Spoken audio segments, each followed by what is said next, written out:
Hello defence aspirants, कैसे हो दोस्तों। आज मैं आप लोगों को एक चीज़ बताने जा रहा हूँ जो कि मैंने किया था अपने एएफएसबी जाने से पहले, क्योंकि मेरी एएफएसबी 7 मार्च को थी। ठीक है ना। तो उससे पहले मैंने क्या क्या किया, क्या डॉक्यूमेंटेशन थे, मेरा बैकपैक क्या था, ड्रेस कोड मैंने क्या सेलेक्ट किया था और मतलब क्या रखने के लिए सेलेक्ट किया था। दूसरी चीज़, टिकट्स कैसे करवाई थी, ट्रैवलिंग अलाउंस का क्या पूरा फिगर था, ये सारी चीज़ें मैं आपको बताऊंगा। और क्योंकि मेरी एसएसबी देहरादून में थी, तो वहाँ पे कहाँ पे रुकना हुआ था, उसके बाद मैंने क्या क्या किया और कैसे कैसे फ्रेंड्स बने। और सुनो, अच्छा, बहुत जल्दी से मेरे चैनल को सब्सक्राइब कर लो, क्योंकि आगे बहुत धमाकेदार वीडियोस आने वाली हैं कॉन्फ्रेंस और डिटेल्स की। ठीक है ना। तो यार मैं बता रहा हूँ, सब्सक्राइब ज़रूर कर लेना। और लाइक नहीं करते हो यार आप लोग, इतना मेहनत करो उसके बाद भी लाइक ना मिले तो अच्छी नहीं लगती ना। तो प्लीज़ करो सब्सक्राइब, लाइक शेयर तो बिल्कुल ही किया करो यार। ठीक है, चलो आगे देखते हैं। देखो, ऐसा है ना कि आप लोगों को वहाँ पे पूरा टाइम फेस शील्ड और मास्क में रहना होगा। बस नरेशन जब करना होता है ना, तो वो लोग मास्क हटवा देते हैं। ठीक है ना। कहीं कहीं शायद फेस शील्ड भी हटवाते हैं, बट कुछ ना कुछ उसमें से हटवा देते हैं ताकि आप लोगों को रिलैक्स फील होगा। ठीक है ना। तो चलो आगे देखते हैं। और रूम शेयरिंग में कितना एक्सपेंसेस हुए, मतलब बहुत सारी चीज़ें बताने वाले हैं।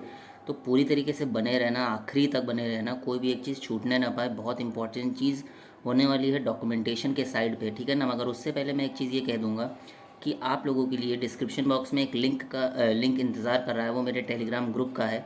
वहाँ पे जाके लिंक से आप टेलीग्राम ग्रुप ज्वाइन कर सकते हैं। और अगर लिंक वर्क ना करे तो @crackfsb पे message me hi and I will join you in my group. Okay, group of Telegram. ठीक है। देखो, पहली बात ये होती है कि जैसे कि भाई ये पता चलता है कि 7 मार्च को मेरी एसएसबी है।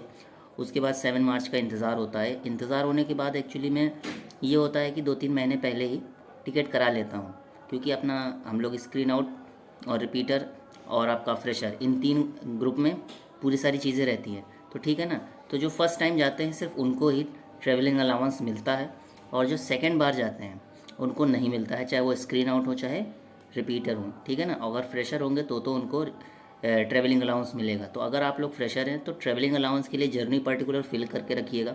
और उसमें जितनी भी डिटेल्स आपकी दी हुई है ना, बैंक पासबुक या चेक बुक, जिसकी भी फ़ोटोकॉपी कहा है उसको अटैच करना। और वैलिड टिकट्स होने चाहिए आपके, और बैंक अकाउंट आपके नाम पे ही होना चाहिए, ऐसा उसमें लिखा हुआ है। अगर किसी के साथ ऐसा हुआ है कि उनके फादर का अकाउंट लगा हो और उनको ना मिला हो तो ज़रा बताना। मुझे भी इस सारी चीज़ों में थोड़ा सा एक वो रहता है, क्योंकि फ़र्स्ट टाइम में जब मैं गया था तो मुझे तो कैश में मिला था, जब मैं वाराणसी गया था मई में। ठीक है ना। तो उन्होंने कैश में दे दिया था। तो ज़रा इस चीज़ को आप लोग बताना कि आप लोगों को क्या किसी और के अकाउंट लिंक करने पे उन्होंने क्या पेमेंट कर दी थी। अगर कर दी थी तो ये तो बहुत अच्छी बात हो जाती है। ठीक है ना। तो मैंने अपना टिकट करवा लिया था यहाँ से देहरादून का, स्लीपर क्लास का ही करवाया था। ठीक है ना, क्योंकि इतने पैसे वाले तो हैं नहीं। ठीक है ना। देखो, दूसरी चीज़ ये हो जाती है कि जैसे ही अपने लोगों ने टिकट वाला पूरा सिस्टम करवा लिया, फिर ये हुआ, इंतज़ार हुआ। 5 मार्च को मेरी ट्रेन थी रात को, तो वो मुझे पकड़ना था। उससे पहले मैंने क्या क्या किया, उससे पहले दोस्तों 15 दिन पहले ही मेरे पास 10 से 15 दिन, हाँ 10 से 15 दिन पहले मेरे पास एक ईमेल आया, जिसमें लिखा हुआ था कि आपको डिक्लेरेशन फॉर्म अपना सेंड करना है। भेज के कैसे सेंड करना है, आपका नाम, आईडी, मतलब आपका रोल नंबर, ठीक है ना, और आपका डिक्लेरेशन फॉर्म पूरा फिलअप करके उसको स्कैन करके उसका पीडीएफ बना के अपने नाम के साथ, अपने रोल नंबर के साथ और एफकैट का डेट और सेंटर, ठीक है ना, ये अटैच करना था और उनको सेंड करना था। और उन्होंने एक डेट दी रखी थी, उस डेट के बीच में अगर आप डेट मिस कर जाते हो और डेट छूट जाती है पीछे, और आप को लगता है मैं लेट हो गया, तो लेट नहीं होंगे। अगर एक दिन पहले भी आप करोगे तो भी कोई दिक्कत नहीं होती है। ठीक है ना। तो इस चीज़ को फोकस करना। तो मैंने डॉक्यूमेंट्स क्या क्या रखे थे, सबसे पहले मैं आपको ये बता देता हूँ। देखो, मैंने चाहे वो डाउनलोडेड, मतलब जो आपका रिजल्ट के टाइम डाउनलोड डॉक्यूमेंट्स होते हैं, और जो उनके मेल के द्वारा जो भेजे जाते हैं, ठीक है ना, तो मैंने उन दोनों को फिल किया था और उन दोनों को लेके गया था। बाकी जो फ़ोटोग्राफ की है कि कितनी फ़ोटोग्राफ लेके जानी है आपको, तो फ़ोटोग्राफ उसमें जितनी लिखी है, उसमें बैकग्राउंड देख लेना आप लोगों में क्या क्या बैकग्राउंड लिखा हुआ है। वैसे I think white he background होगा और लाइट कलर्स, मतलब लाइट शर्ट में फ़ोटो होनी चाहिए, ऐसा कुछ लिखा था। ठीक है ना। तो इस चीज़ को आप लोग करा लीजिएगा। दूसरी बात, क्या कहते हैं, डिक्लेरेशन फॉर्म आपने रख लिया, सारे डॉक्यूमेंट्स में क्या आ जाता है कि आपका ये call up letter, indemnity bond, course cum certificate, और अगर आप लोगों का बोनाफाइड है तो बोनाफाइड सर्टिफिकेट, टैटू वाला है तो उस हिसाब से। दूसरी चीज़, और कौन से, जर्नी पार्टिकुलर डिक्लेरेशन फॉर्म, और हाँ क्या था, कोविड वाले जो फॉर्म होते हैं फिल करना। सारी चीज़ें बहुत आसान होती हैं, line by line. Candidate question आयर, ठीक है ना, उसको फिल करना। ठीक है ना। इन दोनों को मैंने फिल कर लिया था, मतलब चाहे वो डाउनलोडेड हो चाहे ईमेल के द्वारा जो भी आया था, दोनों मैंने फिलअप कर लिया था, वो मैं लेके गया था। और अपना मैंने 10th की मार्कशीट, 12th की मार्कशीट, ठीक है ना, और ग्रेजुएशन की तीनों साल की मार्कशीट और डिग्री लेके गया था। जिनके पास जो फाइनल ईयर में होते हैं वो बोनाफाइड बनवा लेते हैं, जिनके पास एडमिट कार्ड खो गया होता है वो एफआईआर की कॉपी लेके जाते हैं, क्योंकि मेरे पास मेरा था तो मैं एडमिट कार्ड अपना लेके गया था। और आरटीपीसीआर या वैक्सीनेशन सर्टिफिकेट दोनों में से कोई एक लेके जाना था, जो कि मैं लेके गया था। ये सारे डॉक्यूमेंट्स हो जाते हैं। अपना आधार कार्ड लेके गया था, क्योंकि एक आईडी तो रहनी चाहिए आपके पास। और अगर अब जैसे कि ये पूरा डॉक्यूमेंटेशन वाला पूरा सीरीज़ हो गया, इसमें कुछ मिस कर गया हूँ तो ज़रा क्वेश्चन में आप पूछ लेना मुझे, मैं वहाँ पे आपको आंसर दे दूँगा। और अगर अब हम लोग ड्रेस कोड की बात करें, ड्रेस कोड क्या था दोस्तों, स्क्रीनिंग के दिन आप लोगों को क्या होता है ना, कि आप लोगों को अपना एक ब्लैक पैंट मतलब ट्राउज़र कह सकते हो, और वाइट शर्ट फॉर्मल वाले, और शूज़ के साथ लेस नहीं, लेस वाले शूज़, ठीक है ना। और हाँ, डबल मास्क हो या तो N95 मास्क हो। मैं क्या हुआ था, देहरादून में डबल मास्क लगा के गया था, तो उन्होंने कहा था नहीं ये नहीं चलेगा आपको N95। वहाँ पे मैंने फिर 50 रुपये का ख़रीदा। और जिनके पास फेस शील्ड नहीं है उनको वहाँ फेस शील्ड परचेज़ करवाई जा रही थी। तो ऐसा नहीं है, अगर आप लोग नहीं लेके जाते हो तो वो लोग अवेलेबल करा देते हैं, ठीक है ना। तो इससे अच्छा है कि पहले लेके जाओ, वहाँ पे क्या फ़ायदा, महंगा मिले तो वो बेकार हो जाएगा आप लोगों के लिए, इसलिए पहले ही लेके जाओ। डबल मास्क, अगर देहरादून जा रहे हो तो डबल मास्क नहीं, N95 लेके जाओ, और फेस शील्ड लेके जाओ। फेस शील्ड यार नहीं खरीदना, पुरानी वाली मत इस्तेमाल करना, क्योंकि बहुत ज़्यादा ही बेकार लगने वाला है, कुछ दिखेगा नहीं। पीपीडीटी में सबसे ज़्यादा दिक्कतें आती हैं, क्योंकि फ्रेशर्स को हमेशा सबसे पहले प्रायोरिटी दी जाती है, तो उनको आगे भी बैठाया जाता है, और उनका सबसे पहले पीपीडीटी और ये सारी चीज़ें होती हैं। हम लोग को जो OIR बुकलेट नंबर मिली थी वो 34-35 था। बहुत सारे उसमें क्वेश्चन जो थे वो मैंने आप लोगों को प्रीवियस वीडियोज़ में बताया हुआ है। उन प्रीवियस वीडियोस का लिंक मैं इस डिस्क्रिप्शन बॉक्स में दे दूंगा, आप लोगों को सारी वीडियो देखना। उस समय के मैंने वहीं पे बनाए थे सारे वीडियोस, तो वहाँ पे आप लोगों को सब मिलेगा। अब भाई जैसे आप हमारा बैकपैक के लिए डॉक्यूमेंटेशन हो गया सारा, और दूसरा हमारा ड्रेस कोड हो गया। ड्रेस कोड में तो हमने ये स्क्रीनिंग वाला हो गया। उसके बाद जो आपका GTO होता है तो उसके लिए half shirt, half T shirt और हाफ ट्राउज़र, ठीक है ना, आप ले सकते हो, है ना, केपरी टाइप से, शायद केपरी नहीं, हाफ पैंट जो होती है नहीं, वो आप ले लो तो ज़्यादा अच्छा है। और शूज़ में लाइट कलर के कोई भी शूज़, मतलब ब्लैक आई थिंक, अगर आप लोगों के इस कलर के भी शूज़ होंगे ना तो भी स्पोर्ट्स शूज़, तो वो भी चल जाएंगे। वो सिर्फ GTO के लिए मैं कह रहा हूँ। बाकी आप लोगों को फॉर्मल में तो ब्लैक शूज़ ही लेने हैं, लेस वाले, ठीक है ना। और जो शर्ट होनी चाहिए वो कंपलसरी नहीं है कि वाइट हो, वो कोई भी लाइट कलर की शर्ट होनी चाहिए। कुछ लोग तो मतलब कुछ लोग पहन के आ जाते हैं स्क्रीनिंग में, उनको हटाया नहीं जाता है। कोई भी कुछ भी पहन के चला आएगा, अगर मतलब मान लीजिए जैसे आप ऐसी ही शर्ट पहन के आ गए तो आपको हटाया नहीं जाएगा। बट ये है कि आप सबसे अलग दिखोगे, और हो सकता है आप लोग आपके ऊपर क्वेश्चनिंग भी हो कि आपको क्या पता नहीं था कि क्या पहनना चाहिए, ठीक है ना। तो उससे एक बैड इंप्रेशन होता है, तो सब में से अलग क्यों ही दिखना, वो भी एक बैड कॉज के लिए, ठीक है ना। तो ड्रेस कोड में ही रहिएगा आप लोग। ये आपका हो गया सारी चीज़ें। अब दूसरी चीज़ ये आती है कि मैंने बैग में क्या रखा। देखो बैग में मैंने अपने सारे कपड़े रखे थे, ये दोनों ड्रेस कोड रखे थे, स्क्रीनिंग वाले और उसके बाद वाले, और सबके दो दो पीस रख लीजिएगा आप लोग अपने, मतलब जो भी गारमेंट्स हैं उन सारी चीज़ों के दो दो सेट रख लीजिएगा। वो इसलिए क्योंकि मान लीजिए आप स्क्रीन इन हो जाते हैं तो आगे के जो दिन होंगे वहाँ पे आपका वो काम आएगा, ठीक है ना। दूसरी चीज़ ये हो जाती है कि भाई मैंने जब आप डॉक्यूमेंटेशन रख लिया और बैग के अंदर आपका ये सारे कपड़े वपड़े हो गए, और फेस शील्ड तो ले ही जाना है, मास्क भी ले जाना है। अगर आप लोग अपना क्या कहते हैं चश्मा पहनते हो तो चश्मा का जो केस होता है ना वो लेके ज़रूर जाना, बहुत ज़्यादा ही हेल्प होगी उससे।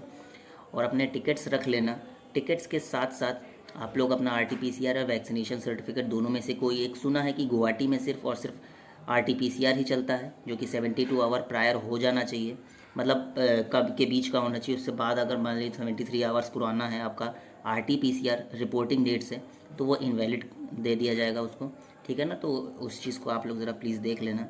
और ये मैं ज़रूर कहूँगा कि 1 से 2 दिन पहले आप लोग अपने सेंटर पे पहुँच जाइएगा, वहाँ के सराउंडिंग्स देख लीजिएगा, क्योंकि बहुत क्वेश्चनिंग होती है इंटरव्यू के टाइम पे कि भाई आप लोग का कैसा क्या रहा, आप लोग कहाँ कहाँ घूमे। मान लीजिए इंटरव्यू में इंटरव्यूअर ने कुछ क्वेश्चन ऐसे पूछ लिए तो, ठीक है ना। दूसरी चीज़ ये है कि यार एक लीफ फोल्डर बना लेना, जिसके अंदर आप लोग अपने सारे डॉक्यूमेंट्स, मतलब मार्कशीट्स, जो इंपॉर्टेंट डॉक्यूमेंट्स हैं सारे, मार्कशीट, डिग्रीज़, वो सब रखना था कि वो इंटरव्यूअर के सामने जाओगे तो आप एक बहुत अच्छा इंप्रेशन पड़ता है। बाकी आपका इंप्रेशन आपके सेंस से उनको पता चल जाता है। बट ये जैसे होता है ना एक प्रोटोकॉल जैसा कि यार ये चीज़ अगर आप इंटरव्यू देने जाएंगे तो इंटरव्यू देने कैसे जाया जाता है, उस चीज़ के लिए बहुत इंपॉर्टेंट होता है। बाकी गर्ल्स का अपना ड्रेस कोड रहता है, तो आप लोग अपना सारे ड्रेस रख लीजिएगा, सारे डॉक्यूमेंट्स रख लीजिएगा, और एक ट्रॉली बैग और एक पीठ में स्कूल वाला बैग, कैरी बैग से एक तरीके से, जैसे स्कूल में एक बैग नहीं हम लोग लेके जाते हैं, तो उसी तरीके से एक बैग जिसमें आपके डॉक्यूमेंट्स आपने इसी में रखिएगा। क्योंकि अगर आप लोग इसमें नहीं रखेंगे डॉक्यूमेंट्स और नीचे ट्रॉली बैग में रखेंगे, तो एफएसबी में जब आप ट्रॉली बैग खोलेंगे तो बहुत ज़्यादा ही क्योस हो जाएगा, बहुत ज़्यादा ही मैसअप हो जाएगा सारी चीज़ें। इसीलिए उसमें रखिएगा बैग में, वो लोग जो मांगे वो निकालिए, उनको दे दीजिए, ठीक है ना। सबसे पहले तो एंट्री पे आप लोगों को तो भाई देखो एडमिट कार्ड मांगा जाएगा, आरटीपीसीआर या वैक्सीनेशन सर्टिफिकेट का मांगा जाएगा, डिक्लेरेशन फॉर्म, जर्नी पार्टिकुलर, ये 2 चीज़ें, ये मतलब हाँ ये 2-3 चीज़ें सबसे पहले ही मांग लेते हैं। और उसके बाद जब आप स्क्रीन इन हो जाते हैं तो सारे डॉक्यूमेंट्स थॉरली चेक करते हैं। जिनका अपीयरिंग है या जो फाइनल ईयर में है, जिनका रिजल्ट नहीं निकला है, उनको बोनाफाइड बनवाना होता है, तो प्लीज़ यार बोनाफाइड बनवा लेना। क्योंकि बोनाफाइड अगर सोचो कि अरे ठीक है नहीं होगा, तो कुछ नहीं, वो आपको डॉक्यूमेंट आउट कर देंगे अगर आप स्क्रीन इन हो गए, ठीक है ना। तो ये आप लोग सारी चीज़ें रख लीजिएगा, डॉक्यूमेंट्स अपने पीठ वाले बैग में, और कपड़े और आपके शूज़ जो होते हैं वो सारी चीज़ें, फेस शील्ड, ये सब अपने ट्रॉली बैग में रख लेना, ठीक है ना। और सबसे बड़ी बात ये हो जाती है कि बहुत ज़्यादा लगेज लेके जाने की ज़रूरत नहीं है। अगर विंटर होता है तो विंटर में वो लोग कंबल वम्बल देते हैं, वैसे आप लोग अपना एक सेपरेट रख लीजिएगा। और बाकी सिंपल एक चादर जिसे कहते हैं ना हम लोग, जो ओढ़ते हैं नॉर्मल, वो एक रख लेना, वो ज़्यादा बेटर रहेगा, ठीक है ना। तो ये सारी बैग पैक हो गया। अब हम लोग जैसे मान लीजिए देहरादून गए, तो देहरादून में हम लोगों ने स्टे कहाँ किया। स्टे करने के लिए ये हुआ कि मुझे स्टेशन पे एक कैंडिडेट मिल गए थे, ठीक है ना। तो उन कैंडिडेट से बात हो गई, तो उनके साथ रूम शेयर हो गया। और कुछ आपसे मतलब आप यूट्यूबर, मतलब यूट्यूब से कुछ कैंडिडेट्स मुझे मिल गए थे, जो मेरे आगे चल के बहुत अच्छे दोस्त बन गए हैं, आज भी हैं और हमेशा रहेंगे, ठीक है ना। तो उनके साथ रूम शेयरिंग हो गई थी। तो हम लोगों को सुबह मॉर्निंग में देहरादून में 600 का रूम पड़ा था, एक ओयो वाला, सुभाष नगर में 1.5 किलोमीटर अवे है आपके एएफएसबी से। तो मैं कहूँगा सुभाष नगर में ही ले लो, बहुत अच्छी लोकेलिटी है। और सुबह सुबह अगर आप 1.5 किलोमीटर पैदल चलोगे तो आपका मतलब जैसे ना एक सुबह की जॉगिंग और एक माइंड एक्टिव हो जाएगा ऐसा। और कोशिश करना कि माइंड एक्टिव हो जाए, ठीक है ना, क्योंकि माइंड एक्टिव नहीं हुआ ना तो दिक्कत हो जाएगी। और सुबह सुबह की बात होती है, और रात में कुछ उल्टा सीधा मत खाना, नहीं तो सुबह बहुत दिक्कत होगी। एकदम प्रेशर रहेगा अगर माहौल एकदम फ्रेश वाला नहीं रहा तो। समझ रहे हो ना क्या कहना चाह रहे हैं, इस चीज़ को देख लेना, ठीक है ना। वहाँ पे सुभाष नगर में ओयो में बहुत अच्छे फैसिलिटी हैं, ठीक है ना। आप लोगों को रूम्स अच्छे मिल जाएंगे, लोकेलिटी सबसे बढ़िया है वहाँ पे। और बाकी पूरा दिन आप लोग घूमे फिरिएगा, और अगले दिन एसएसबी के लिए जाइएगा घूमने फिरने के लिए। इसलिए मैं कह रहा हूँ क्योंकि जितना ज़्यादा माइंड फ्री रहेगा आप लोगों की थॉट प्रोसेस उतने अच्छी रहेंगी। बस ये है कि कोई कर पाता है, कोई नहीं कर पाता है। ऐसा होता है कि जर्नी पार्टिकुलर्स के अंदर जैसे आप लोग जब भी टिकट्स लेके जाते हैं तो सोचते हैं कि रिटर्न का भी कराएं, क्या रिटर्न का ना करो। आप यहाँ से जा रहे हो, जैसे 600 रुपये लग रहा है, तो आप लोगों को वो लोग 1200 रुपये आपका टोटल किराया दे देंगे, ठीक है ना। और उसी में आपका रिटर्न जर्नी का भी इंक्लूड कर देते हैं वो लोग। तो रिटर्न का मत करो, सिर्फ जाने का करो, रिटर्न का वहीं से करा लेना। आजकल तो सब चीज़ें डिजिटल हैं, तो हर एक चीज़ बहुत आसानी से हो जाएगी, ठीक है ना। और यार Dehradun city is very good city, I totally recommend कि आप लोग वहाँ जाओ, घूमना ज़रूर। मैंने कहाँ कहाँ घूमा, क्या क्या घूमा, सब चीज़ें प्रीवियस वीडियो में बताई हुई हैं, ठीक है ना दोस्तों। कोई भी चीज़ अगर मेरे से छूटी हो इस वीडियो में तो ज़रा कमेंट सेक्शन में बताना, वो मैं आपको बता दूंगा, ठीक है ना। चलते हैं नेक्स्ट वीडियो में, जो कि कॉन्फ्रेंस आउट वीडियो है, बहुत जल्दी वो भी रिलीज़ होगी।